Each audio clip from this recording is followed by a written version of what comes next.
오늘 우리가 함께 묵상할 말씀은 창세기 32장 22절에서 32절까지의 말씀입니다. 창세기 32장 22절부터 32절까지의 말씀 제가 봉독하도록 하겠습니다. 그 밤에 야곱은 일어나서 두 아내와 두 여종과 11 아들을 데리고 야복나루를 건넜다. 야곱은 이렇게 식구들을 인도하여 개울을 건너보내고 자기에게 달린 모든 소유도 건너보내고 난 다음에 뒤에 홀로 남았는데 어떤 이가 나타나 야곱을 붙잡고 동이 틀 때까지 씨름을 하였다. 그는 도저히 야곱을 이길 수 없다는 것을 알고서 야곱의 엉덩이 뼈를 쳤다. 야곱은 그와 씨름을 하다가 엉덩이 뼈를 다쳤다. 그가 날이 새려고 하니 놓아달라고 하였지만 야곱은 자기에게 축복해 주지 않으면 보내지 않겠다고 떼를 썼다. 그가 야곱에게 물었다. 너의 이름이 무엇이냐? 야곱이 대답하였다. 야곱입니다. 그 사람이 말하였다. 내가 하나님과 겨루어 이겼고 사람과도 겨루어 이겼으니 이제 내 이름은 야곱이 아니라 이스라엘이다. 야곱이 말하였다. 당신의 이름이 무엇인지 가르쳐 주십시오. 그러나 그는 어찌하여 나의 이름을 묻느냐 하면서 그 자리에서 야곱에게 축복하여 주었다. 야곱은 내가 하나님의 얼굴을 직접 뵙고도 목숨이 이렇게 붙어 있구나 하면서 그곳 이름을 브니엘이라 하였다. 그가 브니엘을 지날 때에 해가 솟아올라서 그를 비추었다. 그는 엉덩이 뼈가 어긋났으므로 쩔뚝거리며 걸었다. 밤에 나타난 그가 야곱의 엉덩이 뼈에 힘줄을 쳤으므로 이스라엘 사람들은 오늘날까지 짐승의 엉덩이 뼈에 큰 힘줄을 먹지 않는다. 아멘. 오늘 우리가 묵상하는 이 본문은 야곱의 인생의 그 전환점이 일어난 이야기라고 할 수 있겠습니다. 바로 야복강 근처에서 야곱이 하나님과 씨름했던 이야기입니다. 우리는 이 본문을 작년 4월에 묵상을 했었는데요. 그때 이 본문으로 성도 안에 영적 선악과를 회복해야 한다는 그 주제의 메시지를 함께 나누었었습니다. 영적 선악과를 회복한다는 건 무슨 말이냐면 하나님과 자신의 차이를 인정함으로 이제 하나님을 자신의 유일하신 통치자로 모시고 섬기면서 사는 그 삶의 회복이라고 말씀을 드렸었습니다. 기억하실런지 모르겠는데요. 그래서 우리가 이 본문을 다시 한번 다루는 이유는 이 주제, 이거 다시 한번 묵상해 볼 만한 주제다라는 생각이 들었기 때문입니다. 여러분, 이 주제는요, 성도에게 영원한 주제가 아닐까 싶습니다. 왜냐하면 하나님께서 하나님의 아들을 보내셔서 인류의 죄를 사하여 주신 건 하나님의 자녀들을 낳으시기 위함이잖아요. 그런데 이 하나님의 자녀들은 어떤 사람들인가? 이제 자신의 힘을 의지하면서 사는 삶을 정리한 사람들이다라는 것입니다. 이젠 십자가 아래에서 하나님의 은혜를 구하면서 살아가는 새로운 사람이요, 새로운 인류가 바로 성도다라는 것이죠. 그런데 문제는 무엇인가? 우리의 마음에 아직도 이 주도권 쟁탈전이 벌어지고 있다는 겁니다. 하루에도 몇 번씩 말이죠. 그래서 오늘 이야기를 다시 묵상해 보려고 하는 겁니다. 내 안에 회복된 영적 선악과를 이제 잘 돌보면서 또 살아봐야 되겠다. 그렇게 결단하는 매일의 아침을 시작할 수 있도록 오늘 이 본문의 묵상이 도움이 되었으면 좋겠습니다. 자, 오늘 이 본문을 볼 건데요. 오늘 본문을 보면 야곱은 자신에게 오고 있는 형 에서에게로 딸린 사람들을 모두 먼저 보내고 있습니다. 그리고 야복강 근처에 홀로 외로이 남아 있지요. 아마도 에서를 만날 일이 걱정도 되었을 것이고 자신이 할 수 있는 모든 일을 했음에도 불구하고 자신의 마음이 정리가 안 되어서 홀로 뒤에 남았던 것이 아닐까 그렇게 생각이 듭니다.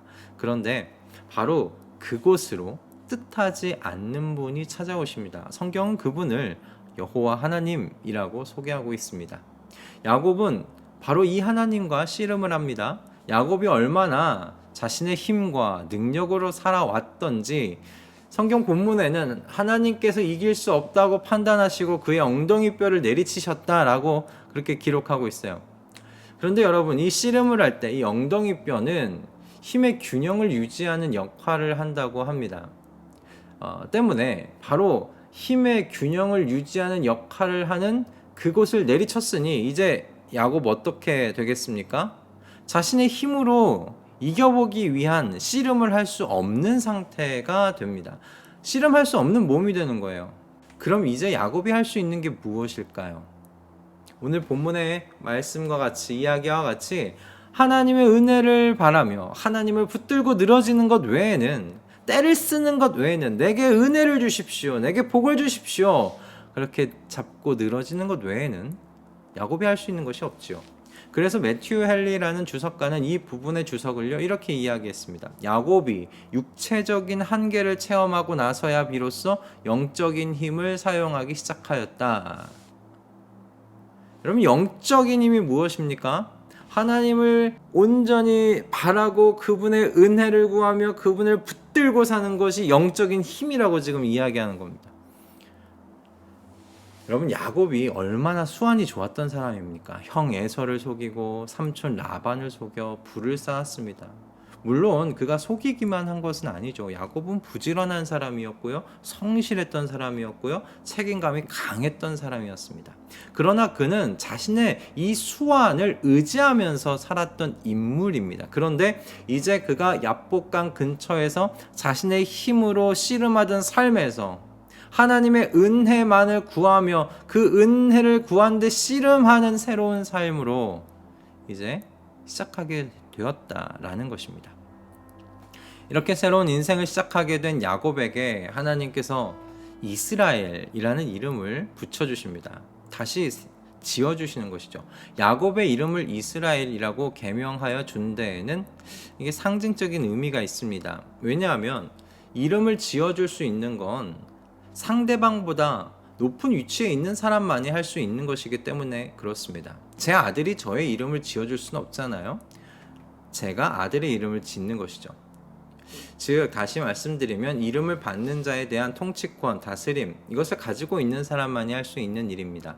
야곱에게 일어난 이 일은 하나님께서요 아브라함과 이삭에게 약속하신 땅 지금 바로 앞에서 일어나고 있는 일인데, 하나님께서 약속의 땅에 들어가기 전에 야곱의 과거를 지금 정리하고 계시는 거예요.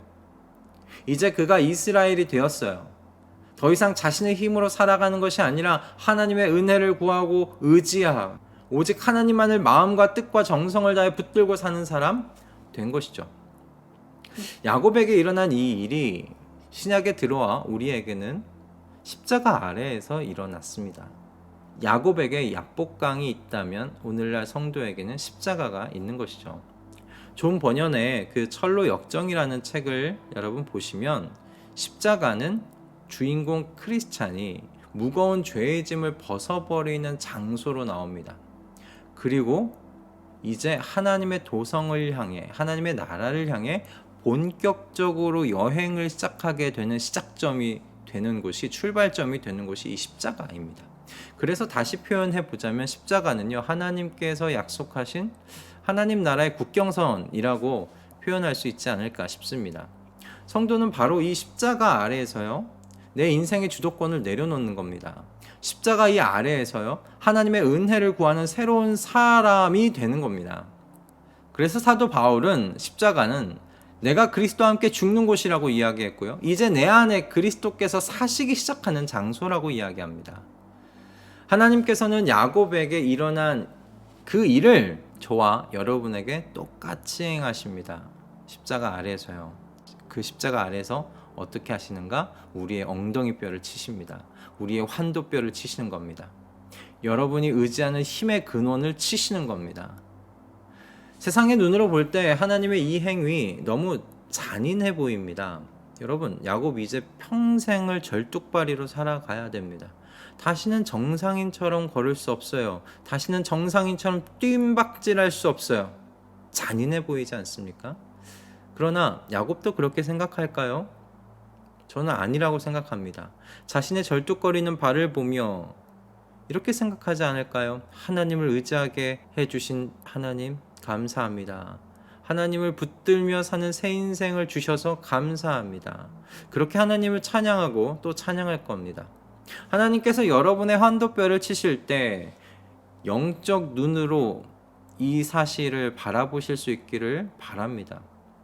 저는 이것이 저와 여러분이 생명을 얻는 유일한 길이라고 믿습니다. 십자가 위에서요, 여러분, 저와 여러분의 힘의 근원을 못 박아 버리십시다. 그래서 이제 내 안에 나는 하나님 여호와를 섬기며 의지하고 사는 새로운 존재가 되었음을 매일같이 기억하십시다. 이제 저와 여러분의 환도뼈는, 저와 여러분의 그 엉덩이뼈는 내리쳐졌음을 기억하십시다.